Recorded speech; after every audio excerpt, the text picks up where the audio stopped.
La neige a fait peur à tout le monde ce matin. Combien de kilomètres de bouchons autour de Paris? 58. 58 et non moins 300 normalement à cette heure-là. Au moins 250. Ouais. Au moins 250. Personne donc sur les grands axes, personne sur les routes secondaires ou quasiment personne. Peut-être le principe de précaution poussé à l'extrême. On va en parler dans quelques instants, notamment avec Laurent Vibert, PDG de Nitidis, expert en communication de crise. On le rappelle, ancien pompier de Paris. En fait, les plus embêtés ce matin par cette neige, ce sont les chauffeurs de poids lourds. Antoine Hollard, vous êtes sur l'autoroute A10 au péage de Saint-Arnoux. Les camions ont été priés de stationner sur une des voies de l'autoroute et de ne surtout pas circuler ce matin. Exactement, principe de précaution. Depuis 19 h hier soir, les poids lourds sont interdits de circulation sur les routes franciliennes. Résultat, lorsqu'ils se présentent ici à la barrière de péage de Saint-Arnoux, eh bien, vous le voyez, les gendarmes leur demandent de stationner sur le côté. Il y a une première zone de stockage ici au niveau du péage et une deuxième un peu plus loin sur l'autoroute. Des centaines et des centaines de camions qui sont bloqués. Entre 700 et 800 camions, ils n'ont pas le droit de circuler. Alors les chauffeurs avec qui on a parlé commencent à s'impatienter. Ils ne comprennent pas pourquoi on leur interdit de circuler, alors que vous le voyez, les conditions de circulation se sont nettement améliorées ici. Les opérations de salage et de déneigeage ont été menées avec une grande efficacité. Il n'y a quasiment plus une seule trace de neige sur l'autoroute. Nous avons nous-mêmes emprunté l'autoroute ce matin et franchement, ça circulait très bien. Sur les trois voies de circulation, deux étaient entièrement déneigées. Tous ces chauffeurs espèrent donc pouvoir reprendre la route très rapidement, mais pour le moment, ils n'ont toujours pas reçu le feu vert de la préfecture. Voilà, retour de la douceur, donc du ciel bleu, aussi moins de nuages derrière Antoine Hollard. Laurent Vibert, on a fermé la nationale 118 hier à 15 h. C'était trop tôt? Trop tôt pour certains, il semblerait. Pour l'organisation d'une fermeture d'une nationale de cette dimension-là, c'était nécessaire. Le préfet de police de Paris l'a rappelé hier soir. Il est important de se rendre compte de la complexité d'une gestion d'un événement dégradé comme cette tempête et que l'anticipation, c'est quand même le maître mot dans la préparation des organisations, tant publiques que privées, dans la gestion de ces phénomènes météorologiques. Donc anticiper conduit de toute façon à mieux gérer l'événement. Donc ça a pu paraître... Il faut mieux doser l'anticipation. Alors là, c'est, je dirais, on est dans l'épaisseur du trait. C'est l'expérience aussi qui permet, sur tous ces événements-là. J'entendais ce matin des gens dire oh, on en a trop fait, on en parle trop sur les médias. Je dis attention, il faut se préparer. C'est un très bon test pour l'organisation des secours d'une manière générale en France.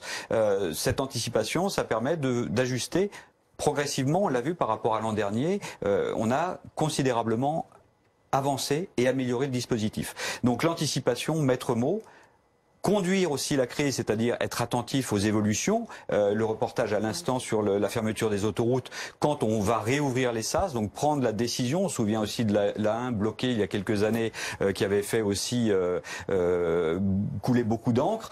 C'est important de suivre, de s'adapter par rapport à l'événement et de prendre les bonnes décisions. Donc ça relève quand même d'une complexité d'organisation au niveau de l'État, au niveau des collectivités. On l'a vu au niveau des départements, des préfectures. Donc il y a un rôle commun. Et j'ajoute quand même que le citoyen lui-même, celui qui se déplace, qui prend ou pas sa voiture, qui écoute et respecte les consignes de sécurité qui lui sont données, c'est aussi déterminant dans la conduite de cet événement météorologique qui est, je le rappelle, normal.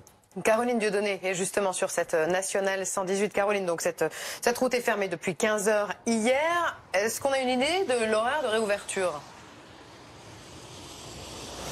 Alors pas pour l'instant, les autorités avaient annoncé que la nationale 118 pourrait rouvrir en milieu de matinée ou en fin de matinée, mais regardez, on est juste au-dessus et elle est toujours toute blanche, en tout cas en partie, puisque vous voyez ces traces de véhicules. On a vu il y a quelques minutes maintenant plusieurs déneigeuses passer, une série de plusieurs engins, et ça signifie donc qu'on commence à déneiger les voies. C'est peut-être le signe d'ailleurs que dans les prochaines heures, eh bien, cette nationale 118 va pouvoir rouvrir. Pour l'instant, eh bien, il y a toujours des barrages aux bretelles d'accès. On ne peut pas entrer, des barrières et les forces de l'ordre installées pour vérifier que les automobilistes ne s'engagent pas. Christophe Persson, est-ce que Météo France a poussé un peu trop sa vigilance orange hier en annonçant 10, 15, 20 cm de neige en cumul? Non, elle était tout à fait justifiée. C'est tout à fait les seuils pour une vigilance orange. 5 à 10 cm, ça dérange bien entendu la circulation. C'est ce que l'on a eu globalement sur l'Île-de-France, localement même un petit peu plus. Mis à part pour la Petite Couronne, c'est vrai que pour Paris et la Petite Couronne, c'était un petit peu différent, où là, on a eu bien moins de neige que prévu. C'était plutôt 1 à 3 cm. Il y a toujours cet effet urbain, déjà d'une part. La ville est plus chaude et ça fait fondre la neige beaucoup plus rapidement. L'épisode était peut-être un tout petit peu moins intense sur cette zone également de l'Île-de-France. Et conséquence, on a eu 1 à 3 cm sur Paris. Et encore, c'était vraiment de la soupe, de la neige très très humide pour la capitale. Vous évoquiez, Laurent Vibert, l'anticipation des acteurs publics, mais aussi des privés, de chacun d'entre nous. Ça veut dire que les Français deviennent plus disciplinés, plus sages. Alors, je l'espère, et on peut le constater également. Donc ça fait partie aussi d'une culture qui n'était pas toujours présente parmi certains de nos concitoyens. Mais en effet, la prise en compte de cette dimension-là, et aussi pour le tissu privé, c'est-à-dire les entreprises qui mettent en place des plans qu'on appelle les plans de continuité d'activité, qui permettent le télétravail pour certaines fonctions. C'est pas non plus la panacée, mais de prendre des dispositions pour limiter les déplacements, pour rendre quand même le cœur du métier actif et de donner et de respecter la vie de l'entreprise, et d'être aussi en association avec les institutions, avec les communes, les collectivités. Il y a ces fameux plans de sauvegarde des collectivités, des communes, qui permettent de prendre des dispositions. Et on voit bien que l'intégration du concitoyen, du citoyen, de l'organisation privée et de l'organisme public, c'est un tout et qu'on ne peut pas dissocier les trois. Sur les prévisions, puisque c'était aussi l'objet de votre question sur le plateau, c'est de se dire, il est toujours difficile on le sait que la météorologie est une science, mais la prévision météorologique, elle dépend de beaucoup de facteurs, et que justement la mise en place de dispositifs par rapport à la réalité des faits, de ce qui se passe, c'est une adéquation et un dosage à faire en permanence. Je pense qu'il vaut, comme on dit, dit l'adage, il vaut mieux prévenir que guérir. C'est ce qui a été fait sur cette tempête-là. Et de toute façon, c'est de l'entraînement pour l'ensemble des structures. Jérôme François, c'est important aussi d'anticiper pour les pompiers. Il faut se mettre en préalerte. Tous les pompiers de France, en tout cas de toute la façade ouest, pour le vent, et le centre pour la neige, étaient prépositionnés hier soir. Ça a été une nuit difficile ?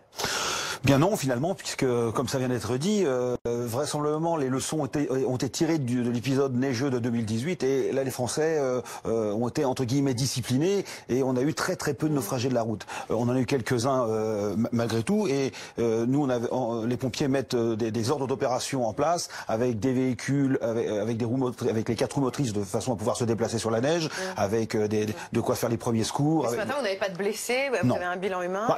C'est comme les bouchons, c'est en baisse également, l'activité est plutôt calme. Absolument, ça a donc marché. Alors, quelques informations sur les transports.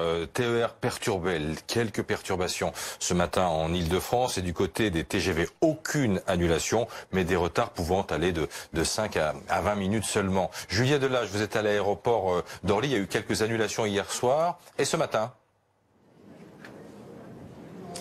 Oui, eh bien ce matin, une dizaine de vols annulés ici à Orly, notamment en direction du sud et du sud-ouest, Bordeaux, Toulouse, mais aussi par exemple un avion annulé en direction de Quimper ou de Marseille. Pour le trafic à Roissy, tout est normal, et ici à Orly, eh bien petit à petit, la situation devrait être de plus en plus calme. Le dernier vol annoncé, annulé, est celui de 10h45.